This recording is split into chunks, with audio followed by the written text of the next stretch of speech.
Que bom que você está aqui, mais uma noite. E eu quero começar fazendo uma pergunta. Quem de vocês já foi machucado por alguém? Sim, ferido. Pode levantar a mão. Quem já foi ferido por alguém? Eu acho que todo mundo, né? Em algum momento da vida, provavelmente, alguma pessoa, seja ela muito próxima de você ou não, machucou e feriu o seu coração. Porque a gente caminha e anda com pessoas que são falhas. Isso é muito comum e eu tenho aprendido muito isso, principalmente casamento. Nossa, quem é casado sabe, né? Nós precisamos constantemente perdoar. Hoje eu fui em uma festa de noivado de um casal aqui da igreja. E aí eu lembrei de uma história do meu casamento. Eu casei 4 anos e meio atrás, então não faz tanto tempo assim. Mas, para quem já foi noiva, sabe que a noiva, principalmente assim, na festa do casamento, gosta que as coisas estejam certinhas, do jeito que você espera. Eu acho que isso é algo também interior da gente como mulher, assim, mas você planeja tudo e você quer que saia do jeito certo. E no meu processo de escolher madrinhas de casamento, uma das madrinhas que eu escolhi foi a minha madrinha de batismo, que me batizou quando bebezinha. E eu escolhi ela. Eu disse, não, eu vou escolher ela para ser madrinha de casamento. Hoje eles têm o lance, a Jaque sabe bem, a Jaque fotógrafa casamento, as madrinhas combinam, geralmente a noiva escolhe uma cor, né? Então as madrinhas elas vão de um vestido, ou todo mundo vai de rosa, às vezes vão de verde, enfim, de diversas cores. Eu disse assim, eu não vou escolher uma cor, mas a única coisa que eu quero colocar para as minhas madrinhas é que eu não quero que elas vão de branco, porque de branco era para ter só eu, óbvio, e nem de preto, porque preto eu não queria, não achava legal. Então, eu disse assim, você pode ir com qualquer cor, menos de branco e de preto, o resto está liberado. Mas, essa minha madrinha de casamento, ela disse assim para mim, eu quero de preto. Eu disse assim, não, de preto não. Eu disse assim, não, mas eu quero de preto. Aí eu, dura do coração, e também disse assim, então você nem vai. E realmente, no fim, ela nem foi na minha festa de casamento, e parece ser uma coisa boba. Parece ser uma coisa boba, né? Uma coisa pequena. Mas aquilo deixou o meu coração muito magoado. E eu criei muita mágoa, muito até rancor dela. Isso foi algo realmente muito pesado para mim. E eu casei. E aí eu vim morar aqui em Curitiba, vim estudar na FATEV. E no primeiro ano da FATEV, a gente tem algumas disciplinas que são Introdução ao Antigo Testamento, Introdução ao Novo Testamento. Uma das primeiras disciplinas. E todas essas disciplinas, eu ouvia sobre perdão. Que Jesus nos perdoa, mas que a gente precisa perdoar o nosso próximo. E foi um processo que durou bastante tempo, até eu acho que 1 ano e pouco, mas foi um processo em que eu tive que realmente perdoar. Depois de, eu acho que 1 ano, depois que eu voltei para a minha cidade, então eu conversei com ela e a gente se perdoou mutuamente. Mas o perdão, ele dói. Nossa, e o perdão, ele não é fácil, porque geralmente não tem a ver com quem está certo ou quem está errado na situação. Mas muitas vezes tem a ver em quebrar o nosso ego e o nosso orgulho, da disposição também de perdoar aqueles que nos ferem, aqueles que causam dores, aqueles que machucam o nosso coração. E Jesus, ele contou uma parábola sobre perdão, que eu quero ler hoje. Vai passar aí no telão também, mas Mateus 18, 23 a 35. Mateus 18, 23 a 35. Por isso, o reino dos céus é como um rei que desejava acertar as contas com os seus servos. Quando começou o acerto, foi trazido à sua presença um que lhe devia uma enorme quantidade de prata. Como não tinha condições de pagar, o Senhor ordenou que ele, sua mulher, seus filhos e tudo que ele possuía fossem vendidos para pagar a dívida. O servo prostou-se diante dele e implorou: tem paciência comigo, eu te pagarei tudo. O senhor daquele servo teve compaixão dele e cancelou a dívida e deixou ir. Mas, quando aquele servo saiu, encontrou um dos seus conservos que lhe devia 100 denários. Agarrou-o e começou a sufocá-lo, dizendo: pague-me o que deve. Então seu conservo caiu de joelhos e implorou: tenha paciência comigo, eu lhe irei pagar. Mas ele não quis. Antes, saiu e mandou lançá-lo na prisão, até que pagasse a dívida. Quando os outros servos, companheiros deles, viram o que havia acontecido, ficaram muito tristes e foram contar ao seu senhor tudo o que havia acontecido. Então o senhor chamou o servo e disse: servo mau, cancelei toda a sua dívida, porque você me implorou. Você não deveria ter tido misericórdia do seu conservo, como eu tive de você? Irado, seu senhor entregou aos torturadores até que pagasse tudo o que devia. Assim também lhes fará o meu Pai Celestial, se cada um de vocês não perdoar de coração o seu irmão. Essa é uma parábola, eu acho até muito pesada, contada por Jesus. Então, só para explicar bem rapidinho aqui o que acontece. Ele conta, então, ele faz essa comparação. Existia um rei e um servo desse rei chegou aos pés desse rei que ele devia muito dinheiro, muito dinheiro.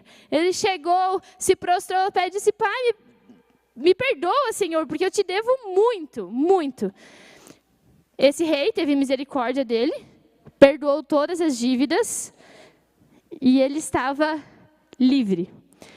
Mas quando ele estava voltando para sua casa, um conservo, um servo desse servo que foi perdoado, também devia alguns denários para ele. A quantidade aqui citada é bem menor, mas devia. E esse servo que foi perdoado, ele agarra no pescoço, que Jesus vai dizer assim, ele agarra no pescoço e diz: pague-me tudo que me deve.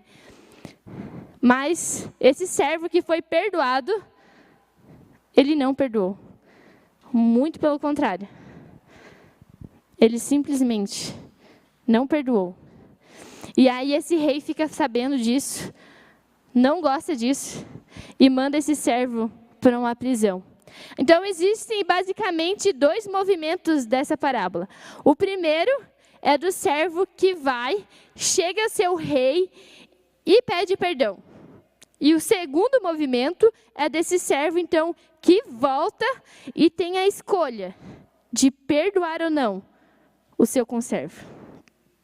Eu quero falar primeiramente desse primeiro movimento, do servo que recebe perdão.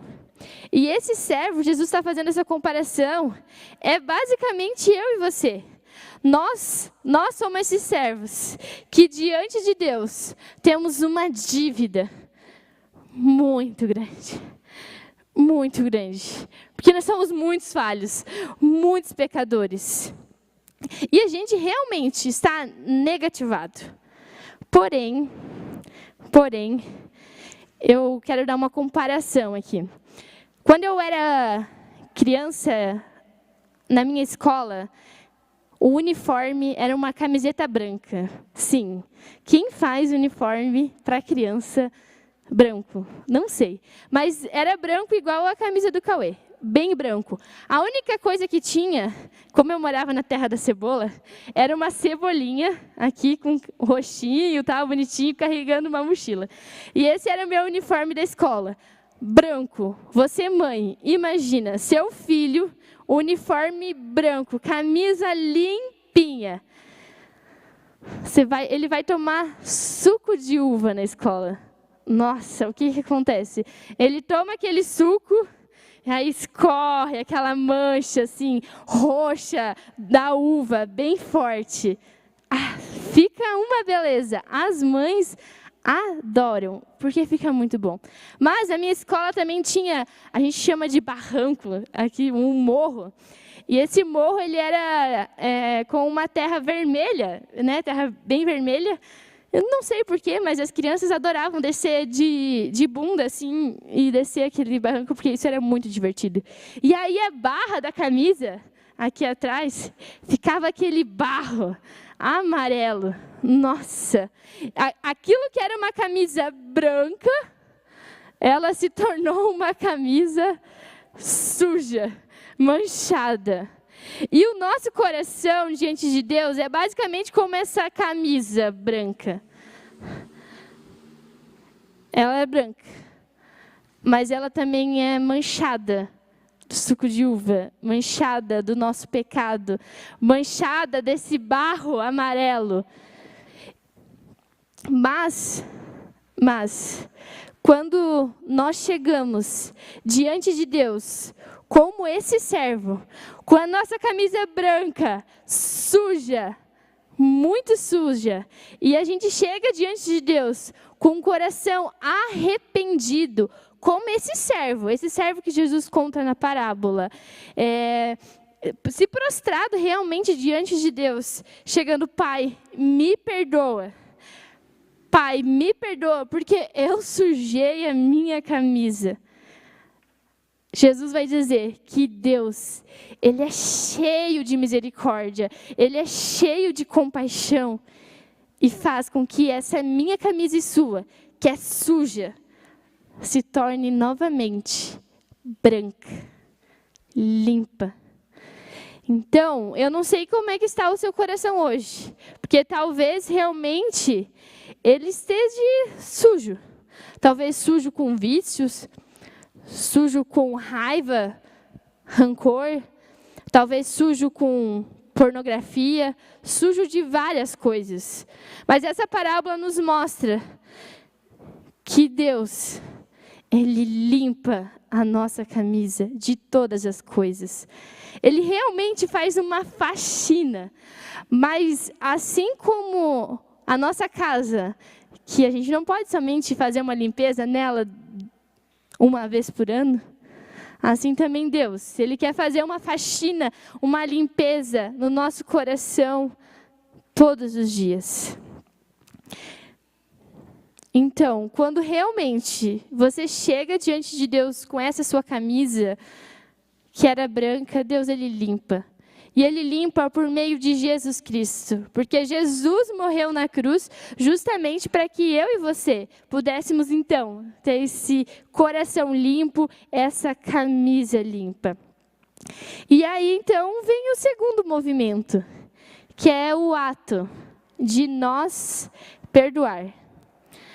Quem lembra aí da oração do Pai Nosso? Tem um trecho da oração que diz: perdoa as nossas dívidas, assim como nós perdoamos os nossos devedores.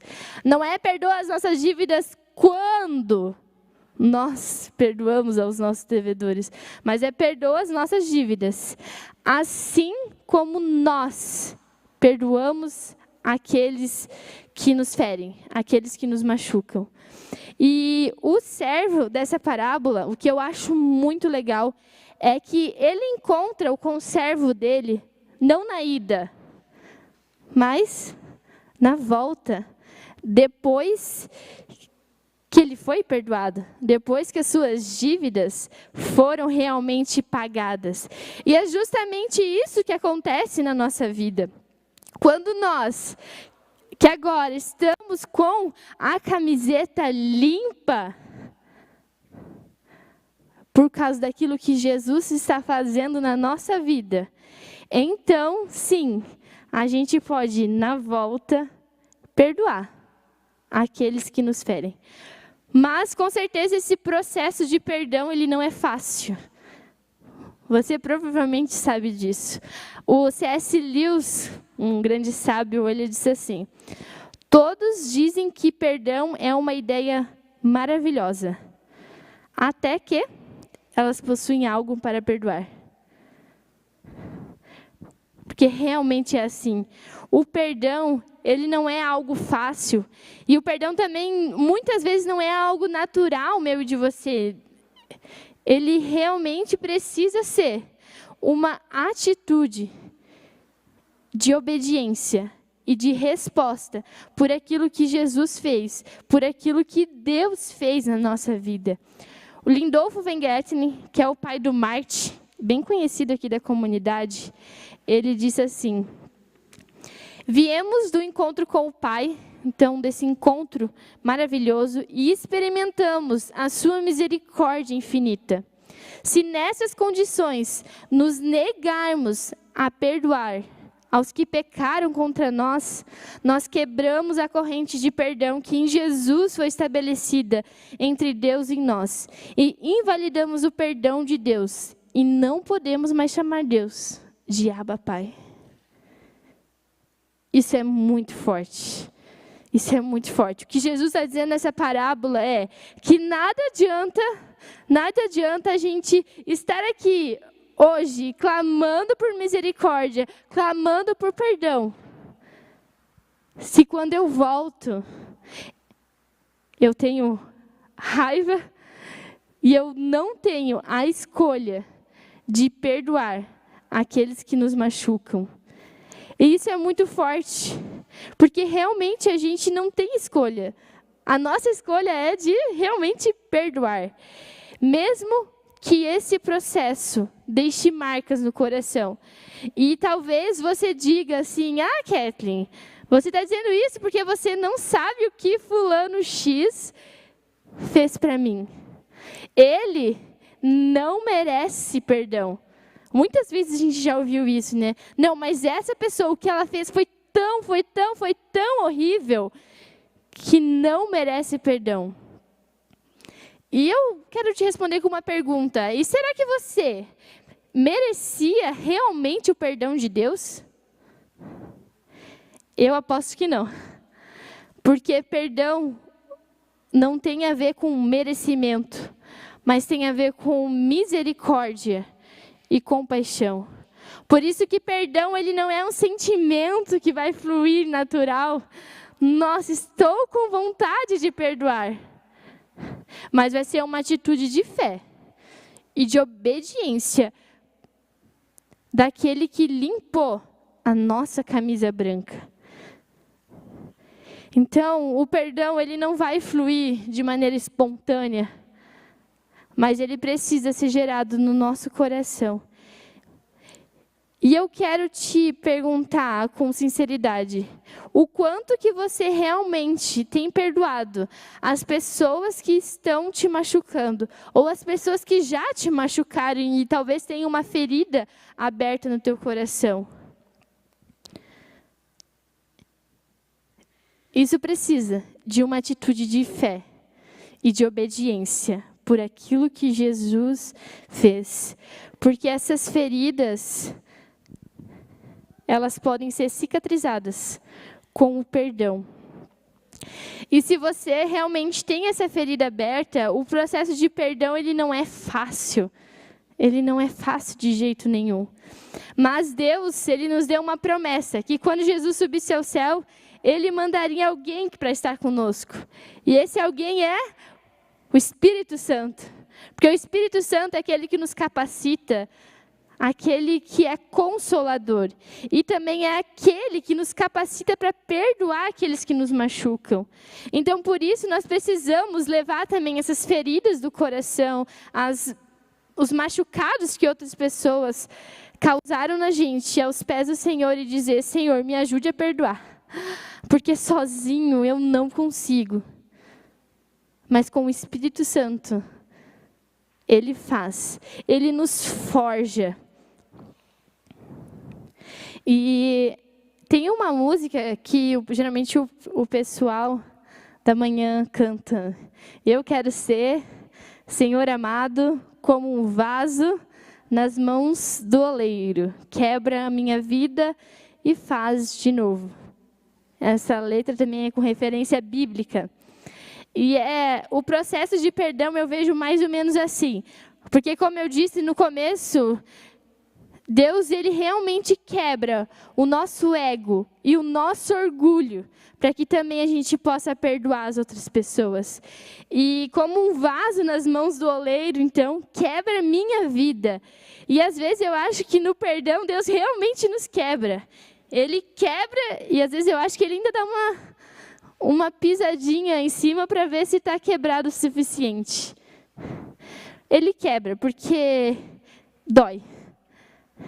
Mas ele também faz de novo, né? Quebra a minha vida e faz de novo. E a promessa bíblica é que ele faz isso. Por isso, ele quer quebrar também o teu e o meu ego. Ele quer realmente quebrar para que eu e você, a gente possa voltar dessa caminhada onde a nossa blusa fica limpa, onde as nossas dívidas foram pagas, para que a gente possa perdoar aqueles que nos machucam.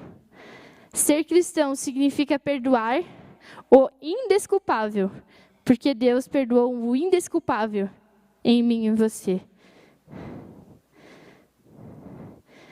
E o motivo de Jesus ter contado essa parábola é porque um dos discípulos dele, Pedro, chegou para ele e disse assim: Senhor, quantas vezes eu preciso perdoar o meu irmão? 7 vezes? E Jesus diz: não 7 vezes, mas 70 vezes 7. E na Bíblia isso significa totalidade, significa sempre. E esse é o maior desafio, porque você não vai perdoar só uma vez, mas você vai perdoar várias vezes. Mas se ele errou novamente, lá em Lucas, Jesus vai dizer assim, se o seu irmão pecar, repreenda. Se ele se arrepender, perdoe-lhe. Se ele pecar contra você 7 vezes no dia, e 7 vezes voltar a você e disser, estou arrependido, perdoe-lhe. Porque esse processo de perdão é um processo muito longo, mas é um processo que precisa permear toda a nossa vida. Não talvez uma fase, mas sempre. E talvez você precise perdoar pessoas que estão próximas de você, seja de família, talvez pessoas não tão próximas, colegas de trabalho, ou talvez pessoas que fizeram algum mal para você e você nem conhece elas direito. Mas o processo de perdão é para todos. E Paulo, aos Colossenses, ele diz assim: suportem-se uns aos outros e perdoem as queixas que tiverem uns contra os outros. Perdoem como o Senhor lhe perdoou. E acima de tudo, porém, revistam-se do amor, que é o elo perfeito. A música que a gente cantou, a última música, né, que o Cauê e a Jaque cantaram aqui, diz: se confessarmos os nossos pecados, Deus nos perdoa. E o refrão dizia: eu posso amar e posso perdoar. Porque é realmente assim. Quando nós entregamos a Deus tudo, Ele perdoa. E através desse perdão, a gente pode amar e perdoar aquelas pessoas que nos machucam e nos ferem. Esse não é um processo fácil, eu tenho certeza. Mas é um processo que a gente faz junto com o próprio Deus, junto com o Espírito Santo, e é Ele que nos capacita para isso. E nesse processo vai doer. Porque Deus, Ele quebra o nosso ego, Ele quebra o nosso orgulho de se achar melhor. Mas Ele também nos forja para crescer em maturidade espiritual. Por isso eu quero te convidar a baixar a sua cabeça. A gente quer orar por todas as feridas que a gente também carrega no coração. Pai querido, nós chegamos primeiro, Deus, em Tua presença, Deus, pedindo perdão.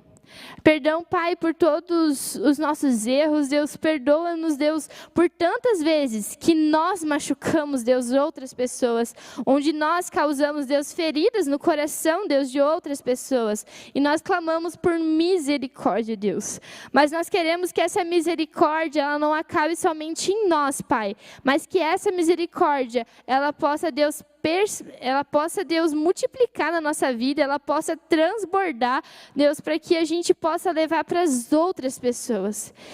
A gente também ora, Deus, para os corações que estão abertos, que estão por feridas, Pai. Feridas que às vezes são causadas por outras pessoas, por situações. A gente ora que Teu Espírito Santo também seja derramado, Pai, que o Senhor forge a vida dessas pessoas.